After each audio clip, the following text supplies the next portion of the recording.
Bonjour, c'est Grégoire et aujourd'hui j'aimerais vous présenter 5 astuces de création de formulaires HubSpot qui vont vous permettre soit d'aller un peu plus loin dans la collecte de vos données, soit de vous faire gagner un peu de temps lors de la gestion de ces données.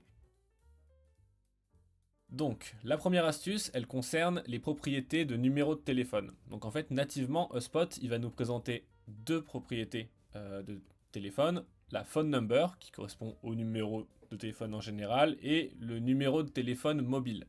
Donc en fait, on serait tenté pour avoir une base bien rangée, d'utiliser le numéro de téléphone mobile, puisque maintenant, quasiment tout le monde utilise les numéros de téléphone mobile. Le souci, c'est qu'il y a une grosse différence dans la manière dont ces deux propriétés ont été faites. En fait, quand on clique sur la propriété téléphone phone number et qu'on descend tout en bas, on va avoir la possibilité de faire apparaître le code international. Donc par exemple pour la France, c'est plus 33, etc. Le problème, c'est que sur la propriété mobile phone number, on ne peut pas.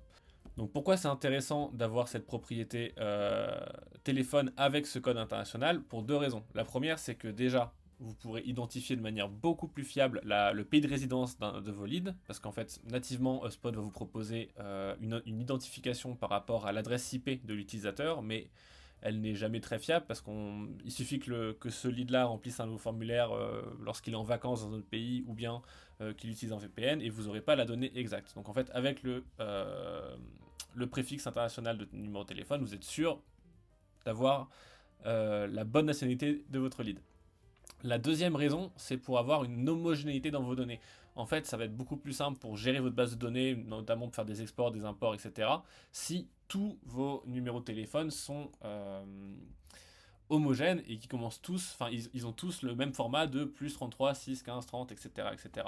Si vous laissez le champ libre à vos leads de remplir le mobile phone number de la manière dont ils veulent, vous allez avoir des 06 15 30, des 6 15 30, des plus 33 6 15 30, des 6 15 30. Ça va pas du tout être homogène et du coup, lorsque vous allez exporter votre base de données, ça risque d'être un peu compliqué à nettoyer. Donc dans l'idée, si vous n'avez pas besoin de récupérer, enfin de faire la différence entre un numéro de téléphone mobile et un numéro de téléphone fixe, il est préférable de garder la propriété native phone number et de toujours veiller à activer l'option qui permet d'afficher le country code. La deuxième astuce, ça va être de pouvoir collecter automatiquement les informations de tracking, donc les UTM, de vos campagnes sur vos formulaires à chaque fois en fait qu'un lead va venir d'une URL traquée pour remplir un formulaire. Donc comment faire? C'est très simple, il faut que vous créiez vous-même 5 propriétés, donc les propriétés UTM.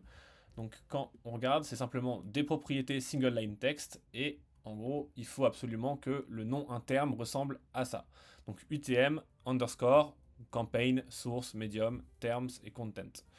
L'idée, c'est qu'une fois qu'on a fait ces 5 propriétés-là, il nous suffit d'aller dans notre formulaire et de les rajouter en fin de formulaire et de les masquer, donc en cliquant sur Make this field hidden. De cette manière-là, si un lead arrive sur votre site internet et remplit un form à travers une URL traquée, toutes les informations de campagne, de contenu, de médium, de source et de termes vont être renseignées sur son profil contact. Donc ça vous permettra ensuite de faire des rapports d'attribution par exemple. La troisième astuce, elle réside dans la manière dont on va recueillir l'information du pays de vos prospects.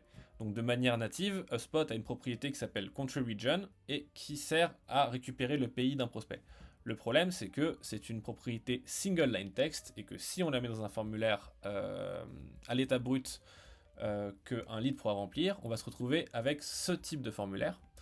Et ici, on va pouvoir marquer, par exemple, si le lead est anglais, on va pouvoir marquer United Kingdom, ou bien un autre va marquer UK, un autre va marquer Great Britain, un autre va même marquer United Kingdom avec une faute de frappe, et au final on va se retrouver avec plein de leads qui viennent forcément du même endroit, mais qui n'ont pas la même valeur dans la propriété country region. Donc ça va vous rendre le travail de segmentation de votre base très très compliqué.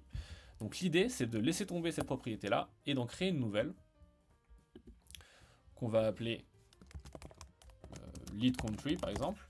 Libre à vous de faire le nom que vous voulez en contact information et on va créer une drop down select. Donc menu déroulant en français. Et ici, au lieu de taper manuellement tous les pays, on va simplement cliquer sur Load Options et on va choisir Country. On load et ici on a directement l'entièreté de tous les pays en menu déroulant. Donc on supprime la première valeur, on enregistre et maintenant on va voir ce que ça donne sur un formulaire. Tout le monde aura la même valeur écrite de la même manière et du coup dans vos reporting vous pourrez ou dans vos segmentations vous pourrez choisir donc lead country is any of United Kingdom et vous aurez tous les bons résultats. La quatrième astuce, elle va concerner les champs cachés de nos formulaires. Donc par exemple, imaginons que vous avez plusieurs formulaires qui relient au même service. Donc si vous voulez par exemple faire déclencher un workflow nurturing basé sur tel ou tel service, au lieu de devoir, dans les critères d'inscription du workflow, dire bon bah je veux que toutes les personnes qui ont rempli formulaire A, B, C, D, E, F, etc. soient inscrits dans le workflow, on va pouvoir créer une propriété cachée et interne, on va dire. Donc par exemple, moi j'avais appelé ça service needed, type of service needed. On la rajoute ici, on va la cacher. Donc ça veut dire que la personne n'aura pas, enfin le visiteur n'aura pas accès à ce champ-là. Et par exemple, si on a un formulaire qui va concerner le service, le service marketing, et ben on peut cocher ça de cette manière-là.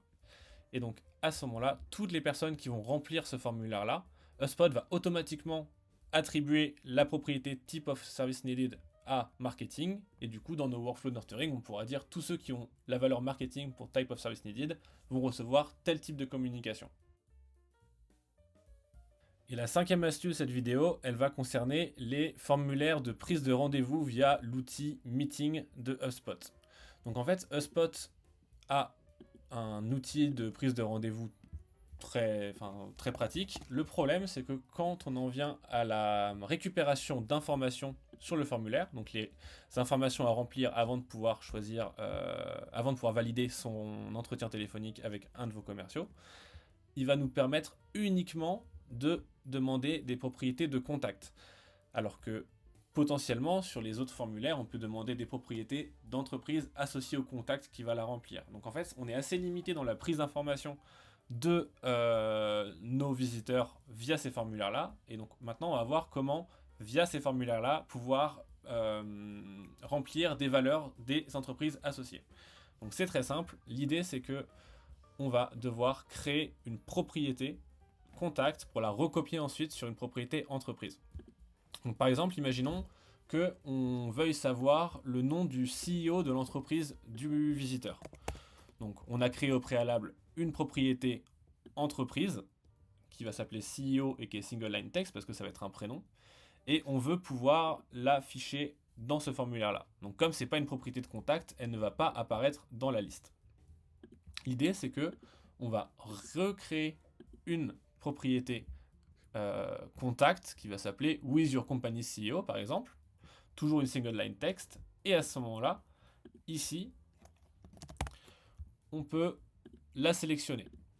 Donc ensuite, on peut valider notre page de meeting et on est bon.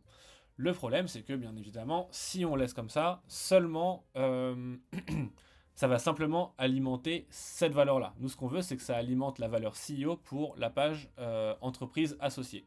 Donc pour ça, on va simplement faire un tout petit workflow. On va faire un workflow à partir de 0, basé sur les contacts et vide. On crée et on va simplement choisir la propriété contact with your company CEO. Si elle est connue, on applique. Alors, on clique sur plus, copie la valeur de la propriété, donc who is your company CEO, et on la copie sur un objet entreprise, puisqu'on veut justement créer ça sur l'entreprise, et on choisit la valeur, enfin la propriété que on veut alimenter. On sauvegarde, on revoit et on publie.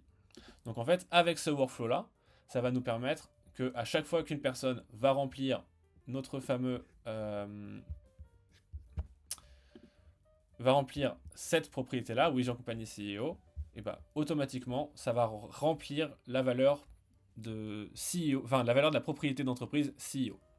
Donc c'était mes 5 astuces pour utiliser vos formulaires de manière un petit peu plus poussée sans que ce soit trop long à expliquer et trop dur à comprendre. Donc si vous voulez aller un peu plus loin dans la gestion de votre base de données et de vos automatisations sur HubSpot, j'ai créé une page web qui s'appelle la boîte à workflow. Elle est privée, donc il vous suffit de cliquer sur le lien en description de la vidéo pour pouvoir accéder au formulaire et recevoir votre lien vers cette page.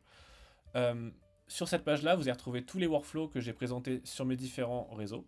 Donc par exemple, si on prend le dernier présenté, automatiser l'attribution de leads sans Sales Pro, vous allez retrouver du coup la fiche technique du workflow présenté avec son objectif, sa difficulté, son temps nécessaire, pourquoi il est intéressant à réaliser sur votre portail, un lien vers une vidéo tutoriel, un article détaillé donnant beaucoup plus de contexte par rapport à l'utilisation de ce workflow, tous les prérequis que vous devez avoir sur votre portail pour pouvoir le réaliser, et ensuite on va faire ensemble un cas pratique détaillé sous forme de to-do list pour être sûr que vous ne ratiez aucune étape et que vous puissiez reproduire ce workflow sur votre portail. Donc j'espère que ça vous a plu, n'hésitez pas à mettre un pouce bleu et à vous abonner si c'est le cas et je vous dis à très vite.